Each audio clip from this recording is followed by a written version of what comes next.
ছেলের বিয়ে হয়ে গেলে ছেলে আর নিজের থাকে না, বউয়ের হয়ে যায়। কিন্তু মেয়ের বিয়ে হয়ে গেলেও মেয়ে নিজেরই থাকে, মেয়ে কখনো পর হয় না। এই কথাটা অনেকেই বলেন, কিন্তু একটু ভেবে বলুন তো কথাটা কতটুকু ঠিক। আসলে কি জানেন, আপনি যদি মেয়েকে কিছু দেন তাহলে তার বিনিময়ে আপনি আপনার মেয়ের কাছে থেকে রিটার্ন কিছু চান না বা আশা করেন না। মেয়ে সুখে থাকলেই আপনি সুখী। আপনি এটা কখনোই তুলনা করতে যান না যে আপনার মেয়ে আপনার চেয়ে কত ভালো আছে বা সুখে আছে। আপনার মেয়ে যদি আপনার চেয়ে 10 গুণ সুখে থাকে বা ভালো থাকে, তাহলে আপনি সেটা দেখে 100 গুণ খুশি হন। আপনার মেয়ের জীবনে সমস্যা আসলে আপনি সেটাকে নিজের সমস্যা হিসেবে দেখেন। আপনার মেয়ে সুখী না হলে আপনি খুবই কষ্ট পান বা দুঃখ পান। সামর্থ্যের বাইরে গিয়েও আপনি আপনার মেয়েকে বা মেয়ের জামাইকে সাহায্য করেন, তাদের বিপদে পাশে দাঁড়ান। অন্যদিকে ছেলের পিছনে খরচা করেন আর ভাবেন যে একটা সময় ছেলে এর বিনিময়ে আপনাকে কিছু দেবে। অনেক সময় দাবিও করেন, মনেও করিয়ে দেন যে তোর পিছে এত টাকা খরচা করেছি। ছেলের বিয়ে দিয়ে ছেলেকে পর ভাবতে শুরু করেন।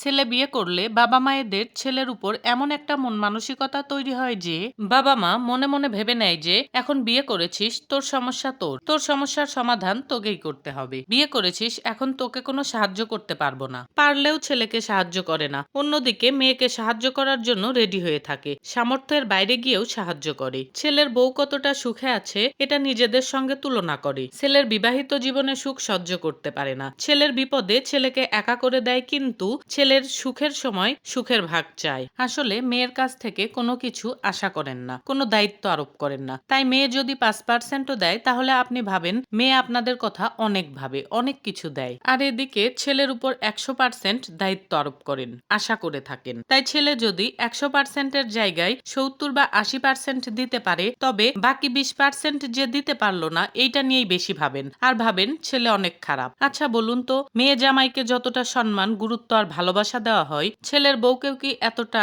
গুরুত্ব, সম্মান আর ভালোবাসা দেওয়া হয়? মেয়ের বাচ্চাকে যতটা ভালোবাসা হয়, ছেলের বাচ্চাকেও কি ততটাই ভালোবাসা হয়? কখনোই মেয়ের বাচ্চার সমান ভালোবাসা ছেলের বাচ্চা পায় না। আসলে ছেলের সঙ্গে বাবা মায়ের সম্পর্কে একটা বড় স্বার্থ থাকে, যা মেয়ের সঙ্গে থাকে না। আমার বলা কথাগুলো সবাই নিজ নিজ অবস্থান থেকে খুব ভালো করে ভেবে দেখবেন, দেখবেন যে আপনাদের জীবনের সঙ্গে কথাগুলো একদম মিলে যাচ্ছে।